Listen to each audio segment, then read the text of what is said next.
Absolument incontournable, dans la mesure où le bâtiment, comme vous le voyez, est dans un état de dégradation assez avancé, donc il était urgent d'intervenir. Et c'est la raison pour laquelle, dès qu'on s'est installé au niveau de la CAB, j'ai demandé à ce que ce soit priorisé et qu'on puisse entreprendre des travaux de première nécessité, je dirais, d'urgence.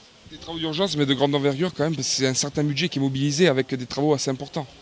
Travaux importants puisqu'il s'agit de mettre le bâtiment hors d'eau, de refaire la façade, de sécuriser au niveau électrique et de faire en sorte qu'on puisse, dans une deuxième tranche, deuxième phase, entamer des travaux de réhabilitation à l'intérieur.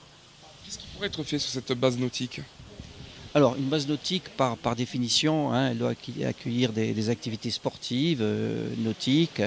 Ce qu'on a déjà envisagé ou plutôt commencé à réfléchir, c'est une complémentarité qui pourrait se faire avec la base de la Rinée, là, qui a une vocation beaucoup plus liée à la pratique de voile, etc.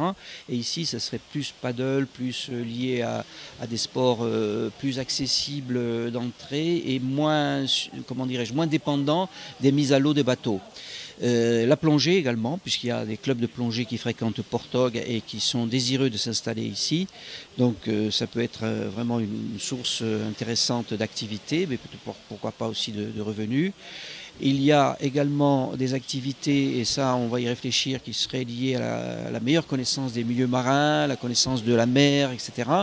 Et c'est ce qui nous a amené un petit peu à réfléchir et à se dire que pourquoi pas, si d'aventure les bâtiments s'y prêtent, pourquoi pas sur le haut accueillir une partie du parc marin. Voilà.